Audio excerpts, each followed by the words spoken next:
Hello students, कक्षा 9वीं के सभी विद्यार्थियों का स्वागत है गणित के ऑनलाइन क्लास में। आज की क्लास में हम सरल रेखा और कोण के अंतर्गत 9.3 के जो बचे क्वेश्चंस थे उनको हल करेंगे। तो ध्यान से समझेंगे।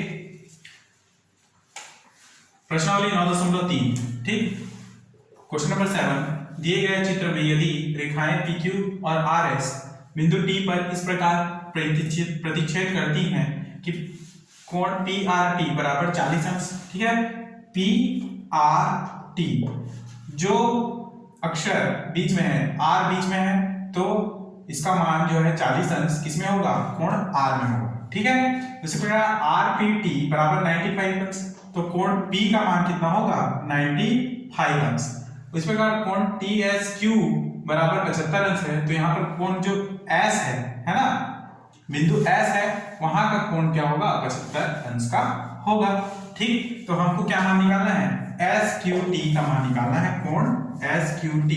देखिए कोण SQT, यानी कि इस कोण Q की जगह में कौन सा मान आएगा, है ना, उसको हमको निकालना है। तो देखेंगे इसका हल। त्रिभुज PRT में त्रिभुज कोण योग गुण से, त्रिभुज कोण योग गुण से, ठीक है।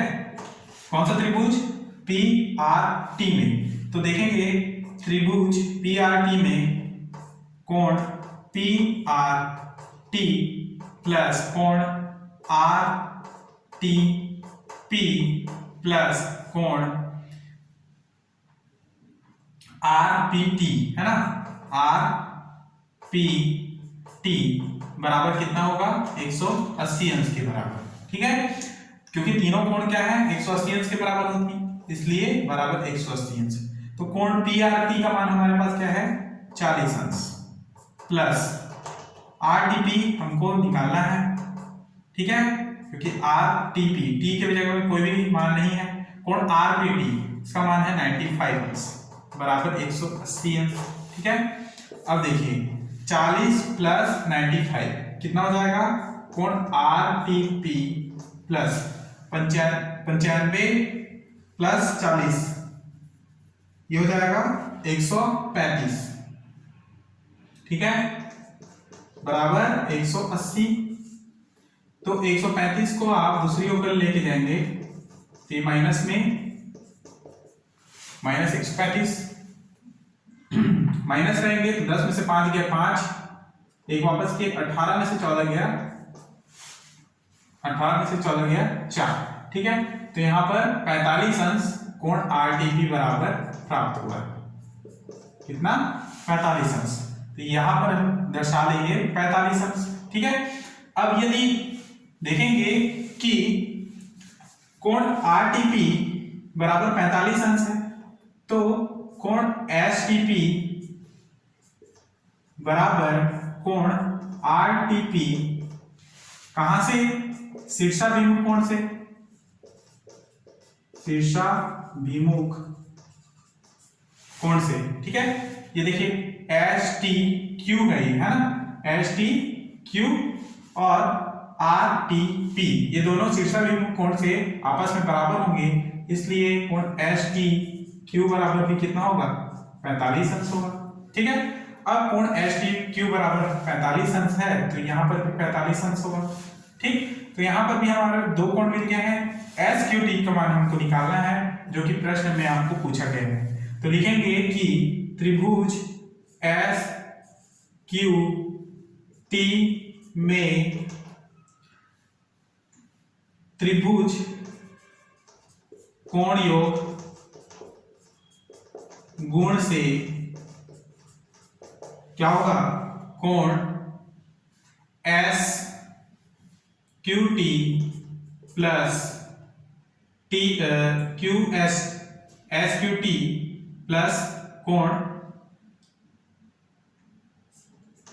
QTS प्लस कोण QST बराबर कितना होगा? 180 अंश। SQT का मान हमको निकालना है, तो कोण QTS का मान कितना है? 45 और कोण QST का मान है 75 अंश, ठीक है, बराबर 180 अंश। इन दोनों को जोड़ेंगे तो कोण SQT प्लस 75 5 25 यानी 100 और यहाँ पर 20 120, ठीक है, कितना होगा 120। तो 100 बराबर 180, 120 को उधर लेके जाएंगे तो कोण SQT बराबर 180 माइनस 120 बराबर कितना 60 अंश। तो SQT बराबर कितना 60 डिग्री और यही इसका अभिष्ट उत्तर है। क्लियर। अगला प्रश्न देखेंगे।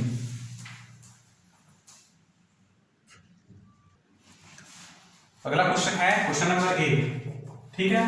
दी गई आकृति में यदि AB लंब है AC पर, ठीक है, देखिए ये AB है ना और AC लंब AC जो है AB पर लंब है, ठीक, तो AB समानांतर है CD के। AB और CD ये दोनों आपस में समांतर है। कोण CBD बराबर 28 अंश दिया है ना। कोण CB और ये D बराबर कितना है, देखिए कोण B जो है बीच में है इसलिए यहाँ पर कोण डिग्री रहेगा 28 अंश, ठीक है, तथा कोण BDE, कोण BDE, ठीक है, तो कोण D में क्या रहेगा 65 अंश। क्लियर। तो हमको क्या मान निकालना है x और y का ना। तो देखेंगे हमको क्या करना है, x बराबर और y बराबर दोनों के मान ज्ञात करना है। तो हल सबसे पहले देखेंगे कि कोण BAC, कोण BAC बराबर कितना है 90 अंश, ठीक है, ये समकोण है, ये इस प्रकार से जो दर्शा रहा है सीधे सीधा ना, ये क्या है 90 अंश का कोण है। तो लिखेंगे कोण BAC बराबर 90 अंश। अब चूंकि हमारे पास AB समानांतर क्या है CD दिया है प्रश्न से, है ना, प्रश्न से कि AB समानांतर है CD के, ठीक, तो CBD कोण CBD बराबर कितना 28 अंश तथा कोण BDE बराबर 65 अंश, ठीक है। अब देखेंगे कि कोण BDC प्लस कोण BDE बराबर कितना 180 अंश। क्यों, रेखीय युग्म से, रेखीय युग्म से, ठीक। अब हमारे पास कोण BDE का मान है तो कोण BDC प्लस BDE का मान कितना है 65 अंश। तो रखेंगे यहां से 180 अंश, ठीक है, 65 को उधर लेके जाएंगे तो कोण BDC बराबर 180 माइनस 65, ठीक है, बराबर कितना हो जाएगा 180 में 65 को घटाएंगे तो 10 में से 5 गया 5, एक वापस किए 18 में से 7 गया 11, तो 115 अंश। यहाँ पे कोण BDC ये इसका मान क्या हो जाएगा 115 अंश, ठीक है। अब देखेंगे त्रिभुज BCD में, त्रिभुज BCD में क्या होगा, कोण BCD प्लस कोण CDB प्लस कोण DBC बराबर कितना 180 अंश होगा। तो यहां पर हमारे पास कोण BCD का मान निकालना है, ठीक है, क्योंकि कोण CDB का मान हमारे पास है ऑलरेडी CDB, इसका मान कितना निकला है 115 अंश और DBC का मान कितना है 28 अंश। तो लिखेंगे प्लस करके 28 अंश बराबर 180 अंश। तो कोण BCD प्लस 115 प्लस 28 करेंगे तो कितना होगा 8 5 13 का 3 हाथ के लिए 1 11 12 12 और 2 14 143 अंश। 143 को इधर लेके आएंगे तो ये होगा कोण BCD बराबर 180 माइनस 143 बराबर 10 में से 3 को घटाएंगे तो 7, एक वापस किया 18 में से 15 गया 13। तो 137 अंश कोण BCD बराबर प्राप्त होगा। तो यहाँ का मान कितना होगा 137 अंश। ठीक है, अब देखिए हमारे पास क्या है, इन BCD का तीनों का मान प्राप्त हो गया है। अब देखेंगे हम समकोण त्रिभुज ABC में, ठीक है, समकोण त्रिभुज ABC में क्या होगा मान। ठीक है, तो उसके लिए देखेंगे पुनः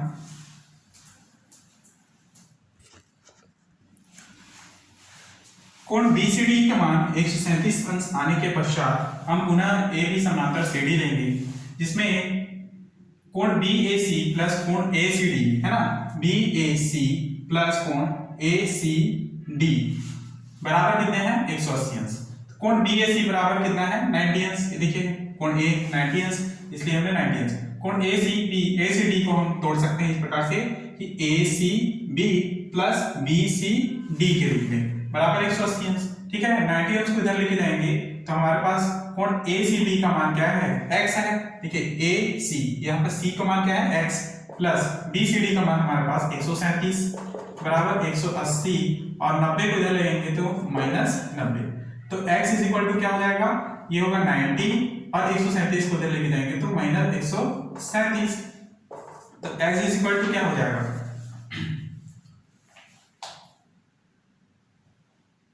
सॉरी ये होगा 137 नहीं, देखें ये 143 को इधर लेंगे तो 37 अंश होगा और यहाँ पर भी क्या होगा 37 अंश होगा। ठीक है, यहाँ पे मिस्टेक हो गया था, 180 में 143 घटाएंगे तो 37 अंश। ठीक है, 90 में 37 आप घटाते हो, 10 में 7 गया 3, 9 में से 4 गया 5, 53 अंश। तो x बराबर क्या आया 53 अंश। त्रिभुज ABC में आप देखेंगे कि कोण BAC बराबर कितना है 90 अंश। ठीक है, BAC बराबर कितना 90 अंश।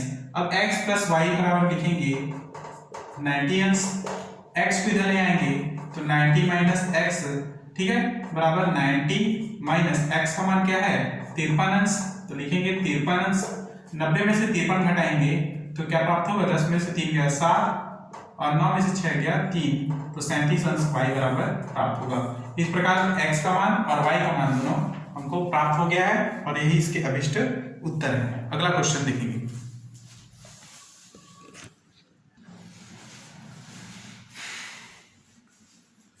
तो नेक्स्ट पॉइंट हमारा जो है, अगला पॉइंट है नेक्स्ट चैप्टर त्रिभुजों की सर्वांग समता। ठीक है, चैप्टर नंबर 10 है। ठीक, चैप्टर नंबर 9 तक के आपको पूरा क्वेश्चन बनाने हैं, जितने क्वेश्चन मैंने आपको बताया है। ठीक है, इसके अलावा भी जो MP क्वेश्चन हैं उनको मैं व्हाट्सएप के माध्यम से आप लोग को सेंड कर दूंगा। ठीक है, तो उनको आपको पूरा बनाना है ना। चैप्टर नंबर 10 है त्रिभुजों की सर्वांग समता, जिसमें सर्वांग सम क्या होता है ये हम समझेंगे। ठीक है, सर्वांग सम होने का अर्थ है सभी अंगों का समान होना। ठीक है, ऐसी आकृतियां जिनके सभी अंग समान होते हैं, एक दूसरे को पूरी तरह से ढक लेती हैं, सर्वांग सम कहलाते हैं। ठीक है, पुनः देखेंगे कि सर्वांग सम होने का अर्थ है सभी अंगों का समान होना। ऐसी आकृतियां जिनके सभी अंग समान होते हैं, एक दूसरे को पूरी तरह से ढक लेते हैं, वह सर्वांग सम कहलाते हैं। ठीक, त्रिभुज के संदर्भ में सभी अंग समान होने का अर्थ है कि सभी भुजाओं एवं सभी कोण का एक दूसरे सभी भुजाओं एवं कोणों का दूसरे त्रिभुज की संगत भुजाओं एवं कोणों का समान होना। ठीक है, तो इस प्रकार से देखेंगे जैसे कि ये वृत्त है, वृत्त जब दो वृत्तों को लेते हैं तो वो कैसे सर्वांग सम होंगे। दो वृत्त सर्वांग सम होते हैं यदि उनकी त्रिज्या सर्वांग सम हो या समान हो, यानी O1A बराबर O2B। ठीक है, इस प्रकार से मैंने दो वृत्त लिया है। ठीक है, ये इस प्रकार से वृत्त है जिसकी त्रिज्याएं क्या हैं O1 से A तक और इसकी त्रिज्या O2 से B तक। दोनों की त्रिज्या समान लंबाई की है, इसलिए ये क्या है एक सर्वांग सम है। इस कारण ये दोनों आपस में बराबर हैं। ठीक, दूसरा पॉइंट है वर्ग। जब हम दो वर्गों को देखते हैं और उनमें सर्वांग सम देखें तो उसके लिए क्या होगा कि दो वर्ग ABCD तथा PQRS सर्वांग सम होते हैं यदि AB बराबर PQ। AB बराबर PQ क्यों? क्योंकि वर्ग में चारों भुजाएं समान होती हैं। यदि दो वर्ग को लिया जाए, उनमें से किसी एक भुजाओं को यदि हम तुलना करते हैं, जैसे कि ABCD में AB को और PQRS में PQ को हम तुलना करें, तो AB बराबर क्या हो जाता है? PQ। क्लियर? क्यों? इसलिए पूरा वर्ग ही सर्वांग सम होगा। ठीक। अगला पॉइंट है आयत से संबंधित।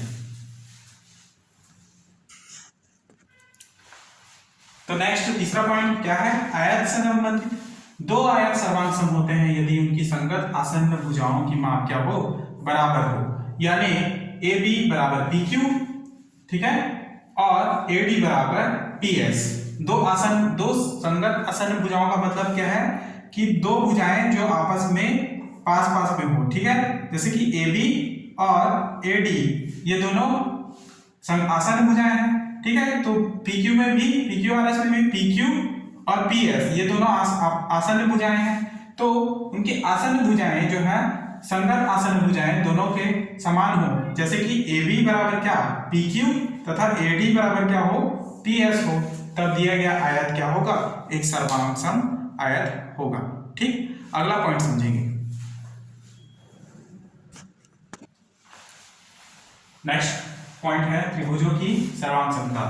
दो त्रिभुज सर्वांग सम होते हैं यदि उनकी संगत भुजाएं और संगत कोण के माप बराबर हो। ठीक है, जब दो त्रिभुज सर्वांग सम कब कहलाएंगे? जब उनके संगत भुजाएं और उनके संगत कोण आपस में बराबर हो। ठीक है, कैसे? तो देखेंगे ABC और यहाँ पर PQR करके दो त्रिभुज लिया गया है। ठीक है, अब इनमें सर्वांग समता की जांच कैसे करेंगे? जब देखेंगे कि AB BQ के बराबर हो, BC QR के बराबर हो और AC PR के बराबर हो, तो तीनों भुजाएं, दोनों त्रिभुज की संगत भुजाएं बराबर होंगी। ठीक है, तो AB बराबर PQ, AC बराबर PR तथा BC बराबर QR हो। उसी प्रकार से जब कोण A कोण P के बराबर हो, कोण B कोण Q के बराबर हो तथा कोण C कोण R के बराबर हो, तो ये इस प्रकार से लिखा जाएगा कि कोण A बराबर कोण P कोण B बराबर कोण Q और कोण C बराबर कोण R हो, तो ये दोनों त्रिभुज आपस में क्या होंगे? सर्वांग सम होंगे। ठीक है, और शीर्ष यानी कि A बराबर क्या? P, B बराबर Q और C बराबर क्या? R। तो इस प्रकार से उनके शीर्ष भी समान होंगे। तो ऐसे त्रिभुज क्या होंगे? सर्वांग सम। नेक्स्ट पॉइंट है कि कैसे जांचें त्रिभुजों की सर्वांग समता। तो त्रिभुजों की सर्वांग समता जांचने के लिए महत्वपूर्ण नियम होते हैं जिनको समझना है आपको। पहला पॉइंट है भुजा कोण भुजा सर्वांग समता। ठीक है, दो त्रिभुज सर्वांग सम होते हैं यदि एक त्रिभुज की दो भुजाएं और उनका अंतर्गत कोण दूसरे त्रिभुज की संगत भुजाएं और उनके अंतर्गत कोण के बराबर हों। ठीक है, तो समझेंगे यहाँ पर त्रिभुज ABC और त्रिभुज PQR इस प्रकार से लिया गया है। ठीक है, जिसमें देखेंगे कि त्रिभुज के भुजा AB तथा BC है ना, ये दोनों भुजा समान है, समान लंबाई की, और उनके बीच का कोण कितना है? 90 अंश। ठीक है, उसी प्रकार त्रिभुज PQR में PQ और QR की लंबाई समान है। ठीक है, और उनके बीच की कोण कितना है? 90 अंश। तो इस प्रकार से ABC जो है PQR को अगर एक दूसरे के ऊपर रखा जाए, ठीक है, तो वह पूरी तरह से एक दूसरे को ढक लेते हैं। इस कारण भुजा कोण भुजा नियम क्या है? सर्वांग सम के नियम को दर्शाता है। ठीक, अगला पॉइंट को समझेंगे।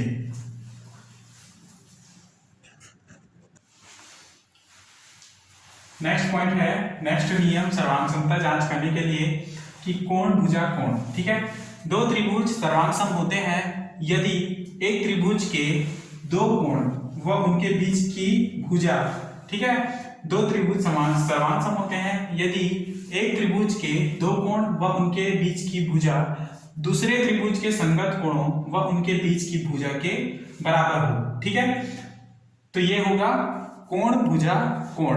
क्लियर। तीसरा, भुजा भुजा भुजा सर्वांग समता।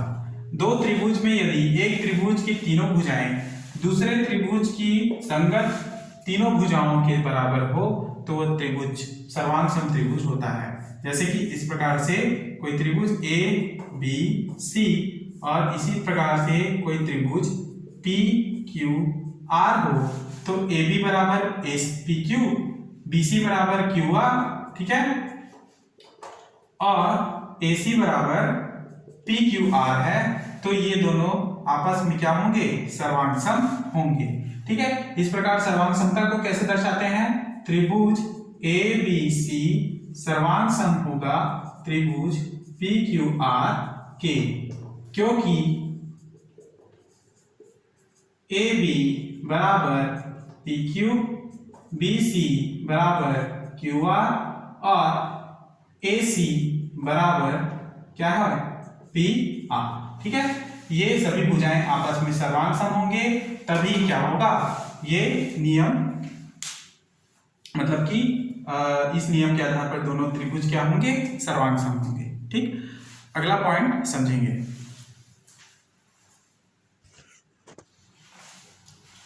नेक्स्ट क्वेश्चन है, करके देखें, है ना। इसमें देखेंगे क्वेश्चन नंबर 1 कि एक समकोण त्रिभुज ए बी सी में, है ना, एक समकोण त्रिभुज है ए बी सी में कोण सी समकोण है। देखिए ये जो कोण सी है ये क्या है? समकोण।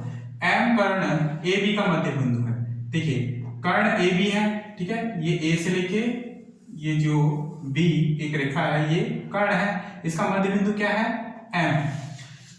सी को एम से मिलाकर, सी को एम से मिलाया, ठीक है, यहां से यहां तक, डी तक इस प्रकार से, सी को एम से मिलाकर डी तक इस प्रकार बढ़ाया, ठीक है, डी तक इसको इस तरह बढ़ा देंगे कि डी एम बराबर क्या हो जाएगा? सी एम, कि डी एम बराबर क्या? C M. ठीक, तो बिंदु डी को बी से मिला दिया, दर्शाइए बिंदु डी को क्या? बी से मिला देंगे, तो दर्शाइए कि पहला क्वेश्चन होगा कि त्रिभुज ए एम सी समरूप सर्वांग सम है त्रिभुज बी एम डी के। कौन कौन सा त्रिभुज? त्रिभुज ए एम सी सर्वांग सम होगा त्रिभुज बी एम डी के। ठीक है, ये दोनों त्रिभुज, ये वाला त्रिभुज और ये वाला त्रिभुज, ये दोनों सर्वांग सम होगा, ये हमको दर्शाना है। ये पहला प्रश्न है। ठीक है, तो समझेंगे कि त्रिभुज ए एम सी तथा त्रिभुज बी एम डी में देखेंगे कि एम ए बराबर है, एम ए किसके बराबर है? एम बी के। ठीक है, देखिए ये एम ए किसके बराबर होगा? एम बी के, इसलिए एम ए बराबर एम बी। चूंकि एम ए बी के मध्य बिंदु है, ए बी का क्या है? मध्य बिंदु है। ये कहां से? ये प्रश्न में दिया हुआ है। ठीक है, तो एम सी बराबर क्या हो जाएगा? M D. ये एम सी बराबर क्या हो जाएगा? M D. ठीक है, ये कहां से? ये रचना से, जो हमने डायग्राम बनाया है वहां से। ठीक, तो कोण ए एम सी बराबर हो जाएगा कोण बी एम डी। ठीक है, कोण ए एम सी बराबर है बी एम डी। ये कहां से? तो ये शीर्षाभिमुख कोण से। ठीक, ये कहां से हुआ? शीर्षाभिमुख कोण से। जब ये कोण आपस में बराबर हैं, जब एम ए बराबर एम बी, यानी कि दो भुजाएं संगत कोण, संबद्ध भुजाएं बराबर हैं, तथा एम सी और एम डी भुजा भी आपस में बराबर है, तो कोण ए एम सी बराबर कोण बी एम डी है। तो ये कहां से? शीर्षाभिमुख कोण से। तो इसलिए त्रिभुज ए एम सी सर्वांग सम होगा त्रिभुज बी एम डी के। कहां से? भुजा कोण, भुजा नियम से, ठीक है, भुजा कोण भुजा नियम से, और ये हमको सिद्ध करना था जो कि प्रूव्ड हो गया। क्लियर। अब इसी क्वेश्चन में हमको दूसरा क्वेश्चन हमारे पास है CM बराबर 1/2 AB हमको सिद्ध करना है। इसी क्वेश्चन में हमारे पास दूसरा नंबर का क्वेश्चन है CM बराबर 1/2 AB, यह हमको सिद्ध करना है, ठीक है। तो देखेंगे इसका हल, CM बराबर 1/2 AB। तो देखेंगे कि यहां से 2CM बराबर क्या हो जाएगा AB, सॉरी CD बराबर क्या है AB, ठीक है। ये CD बराबर क्या है AB, ये कहां से हुआ कोण भुजा कोण सर्वांग समता से, ठीक है। ये कहां से कोण भुजा कोण सर्वांग समता से, ठीक। जब CD बराबर AB तो 2CM बराबर क्या होगा AB, ठीक है। CD को हमने 2CM क्यों लिया, क्योंकि देख सकते हैं कि ये CD किसके बराबर होगा 2CM के बराबर, ठीक है। ये देखिए CM और यहां से यहां तक की दूरी भी CM के बराबर ही है, इसलिए 2CM बराबर क्या हो AB, तो CM बराबर क्या हो जाएगा 1/2 AB, और यही हमको प्रूव करना था जो कि प्रूव हो गया, ठीक। उसी प्रकार से तीसरा प्रश्न देखेंगे इसमें। तो तीसरा प्रश्न में क्या दिया है कि त्रिभुज DBC सर्वांग है त्रिभुज ACB के, ठीक है। तो देखेंगे कि त्रिभुज BDC तथा त्रिभुज ABC में, ठीक है। जब दोनों त्रिभुज में देखते हैं BDC और ABC में, ठीक, तो यहां से हमारे पास BC बराबर क्या प्राप्त होगा BC के बराबर BC, ये कहां से उभयनिष्ठ भुजा, ये दोनों त्रिभुज हैं उनकी उभयनिष्ठ भुजा क्या है BC, तो लिख देंगे उभयनिष्ठ भुजा, ठीक। नेक्स्ट लाइन में कि कोण DBC बराबर होगा कोण ACB के, ठीक है। प्रत्येक 90 अंश का कोण है, प्रत्येक 90 अंश का, DBC यहाँ पे B भी 90 अंश का है और कोण CB ACB क्या है 90 अंश का, इसलिए दोनों बराबर होंगे। इस कारण DB बराबर होगा AC के, तो ये भुजा DB भुजा AC के बराबर होगा, ठीक है। तो सर्वांग सम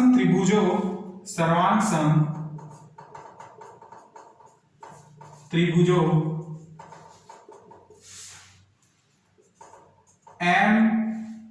MDB तथा त्रिभुज AMC की भुजा, ठीक, त्रिभुज BDC सर्वांग सम होगा त्रिभुज ABC का, ठीक है। तो यही हो गया भुजा कोण भुजा सर्वांग समता से, क्या भुजा कोण भुजा नियम से,